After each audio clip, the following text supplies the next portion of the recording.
सोचिए एक लड़का है रमेश। रोज सुबह सूरज निकलने से पहले उठता है। कभी खेतों में काम, कभी किसी के घर मजदूरी। फिर भी रात को माँ पूछती है, बेटा आज पूरा खाना मिलेगा या नहीं। ये सिर्फ रमेश की कहानी नहीं है, ये पावर्टी यानी गरीबी की कहानी है। और आज हम इसी चैप्टर को पूरी तरह समझने वाले हैं, जिसका नाम है पावर्टी एज अ चैलेंज, जिसे हिंदी में कहेंगे गरीबी एक चुनौती। तो सबसे पहले हम देखेंगे पावर्टी क्या होती है। आज रमेश के पास क्या क्या नहीं है।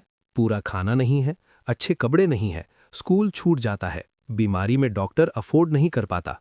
जब किसी इंसान के पास बेसिक नीड्स पूरी नहीं होती, जैसे खाना, कपड़ा, मकान, एजुकेशन और हेल्थ, तो उसे कहते हैं पावर्टी यानी गरीबी।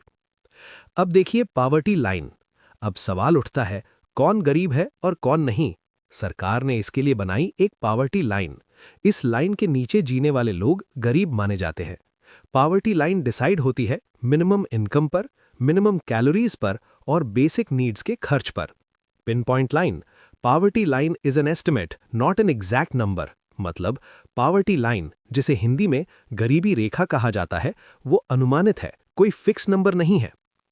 अब देखिए पावर्टी और कैलोरीज के बारे में। गांव में 2400 कैलोरीज पर डे चाहिए, क्योंकि गांव के लोग शारीरिक मेहनत ज्यादा करते हैं। और शहर में चाहिए 2100 कैलोरीज पर डे। अगर कोई इंसान इतनी कैलोरीज भी अफोर्ड नहीं कर पाता, तो वो पावर्टी लाइन के नीचे माना जाता है। अब देखिए पावर्टी के टाइप्स। नंबर 1, एब्सोल्यूट पावर्टी, जहां बेसिक नीड्स भी पूरी नहीं होती, जैसे रमेश का परिवार। Number 2, relative poverty. इसमें दो लोगों की कंपैरिजन होती है, जिसमें एक रिच और दूसरा उससे बहुत पीछे होता है। याद रखने वाली बात, relative poverty estimates in India, यानी भारत में सापेक्ष गरीबी का अनुमानित है। अब देखिए सरकार को कैसे पता चलता है कि कितने लोग गरीब हैं। इसके लिए होता है सेंसस यानी जनगणना, NSSO सर्वेज। इनमें लोगों से पूछा जाता है कितनी इनकम, क्या खाते हो, कैसे रहते हो। Pin point line. Poverty estimates are based on government surveys, मतलब गरीबी का अनुमान सरकारी सर्वे पर आधारित है। अब देखिए वल्नरेबल ग्रुप्स के बारे में। सब लोग इक्वली गरीब नहीं होते। सबसे ज्यादा वल्नरेबल होते हैं, जिसमें आते हैं landless labourers, SC/ST group, urban slum dwellers. Ramesh का परिवार भी इसी कैटेगरी में आता है। Vulnerable groups are more prone to poverty, यानी कमजोर समूह गरीबी की चपेट में ज्यादा आते हैं। अब देखिए poverty in India, states. India के कुछ राज्यों में पावर्टी ज्यादा है, जैसे बिहार, ओडिशा, उत्तर प्रदेश, मध्य प्रदेश। इसका रीजन है यहाँ कम इंडस्ट्री है, कम एजुकेशन है, कम एम्प्लॉयमेंट है। अब देखिए अगला point, poverty as a global challenge. Poverty सिर्फ इंडिया में नहीं, पूरी दुनिया की प्रॉब्लम है। अफ्रीका और साउथ एशिया में पावर्टी अभी भी बहुत ज्यादा है। इसीलिए पावर्टी को कहते हैं अ ग्लोबल चैलेंज। अब देखिए एंटी पावर्टी मेजर्स। सरकार ने गरीबी कम करने के लिए योजना बनाई। Number 1, MNREGA.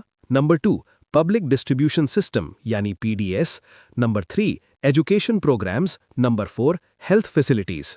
Important line, economic growth with social support reduces poverty, मतलब सामाजिक सहयोग के साथ आर्थिक विकास गरीबी को कम करता है। Full chapter rapid revision. चलिए एक बार पूरा चैप्टर रिवाइज कर लें। Poverty equals lack of basic needs. Poverty line equals minimum income level.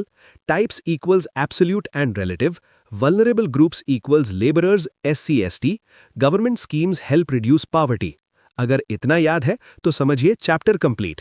Ramesh जैसे लाखों बच्चे हैं और एजुकेशन ही उनका सबसे बड़ा सहारा है। अगर आपने ये चैप्टर पूरी वीडियो में समझ लिया तो कमेंट में लिखिए पावर्टी क्लियर। अगला चैप्टर और भी इंटरेस्टिंग होगा।